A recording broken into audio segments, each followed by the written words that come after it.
Hello, gentle folk. This is me making a video at an angle that I really dislike, but I owe you a video. I owe you right there, the video. Because this is about, it's not the only element of my life that I'm doing something that's supposed to be of service to someone else, but that's the intent of this channel, is to be of service to someone. So, this is me showing up for you. Will you show up for you? Or are you gonna keep living like, I don't know, thinking that everything is meaningless?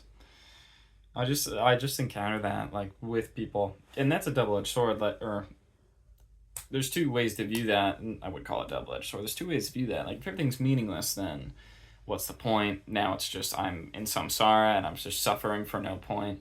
And then the other side is like, okay, well, if everything's meaningless, then anything you give, anything you experience, you're the one giving it meaning. So why not choose something you really like? And it all comes back to a choice, which is so interesting because we're taught from a young age that you're a victim of your circumstances and your conditioning.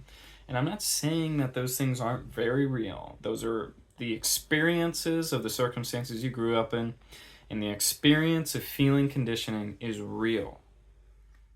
However, your volition, your own consciousness, your own ability to actively control your thoughts and choose what thoughts you pay attention to is something you have.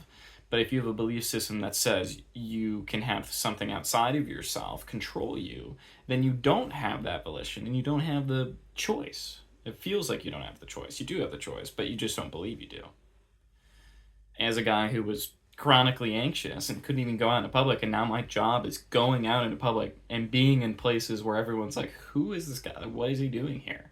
Like what's this guy doing standing in the back of the store? I'm a job coach, so eventually they put two and two together. But a lot of people, like, I have to go and do things that meet people I've never met before, send emails, do cold calls, like, go out, do this stuff. That's all social stuff. And, like, younger me could not even fathom the idea of me doing this type of job. Would absolutely be a no, not happening. And now I've started, and it's awesome. It's awesome. I could see myself doing this for a few years, at the very least. I was also like super depressed. Like they said that they were linked, and that much is true. They were all symptoms of the same thing, which was a belief that I was a victim, and that was reinforced by every single doctor I went to.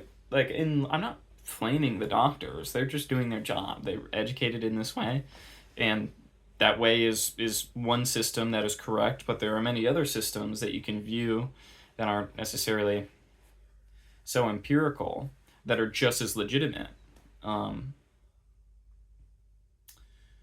It's just like, so I really appreciate all the people who have been there for me on my journey, including the doctors, the counselors, my friends. My goodness, my friends, I owe them so much. I owe my brother a great deed.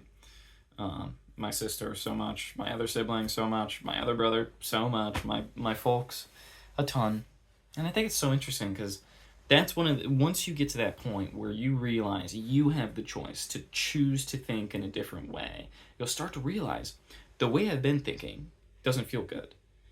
Or maybe it feels okay, but you could do better. So then you have the other option of choosing a way of thinking about something that makes you feel really good about it. It makes you appreciate it. So with parents, every person has like quarrels with their parents. Not every person. I haven't met people that have great relationships with their parents. I have a great relationship with my parents. But when I was younger, I definitely, I don't know, I thought otherwise. I chose to think otherwise. Actually, I wasn't really all that worried about it. My siblings were handling all the, drama with with the family. Not to say I was spared it. I hate to use the word spared there. Because, I don't know, I had the perfect conditioning to become who I am today. And I would never trade that.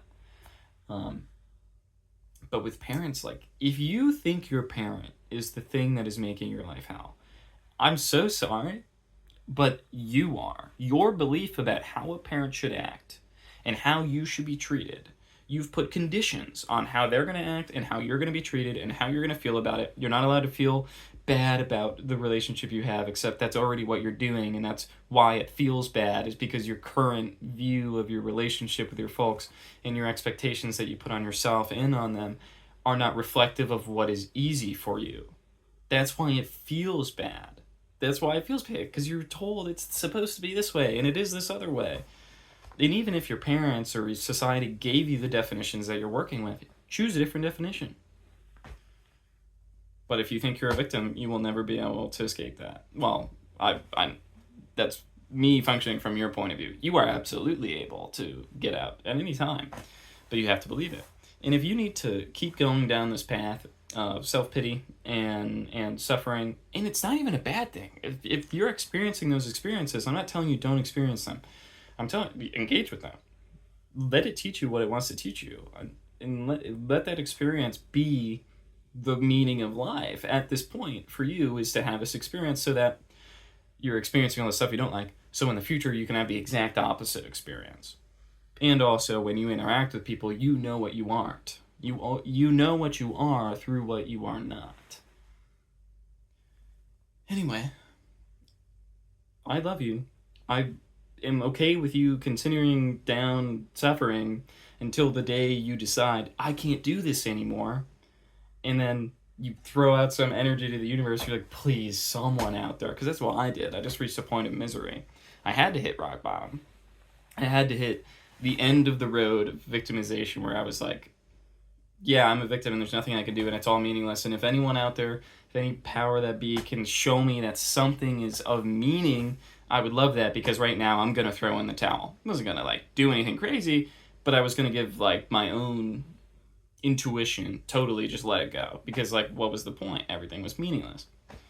And then I had this experience. Sometimes you just need to have this hitting rock bottom for you to break out of all that conditioning, because you have to realize it's the conditioning that's holding me back, or your view of the conditioning.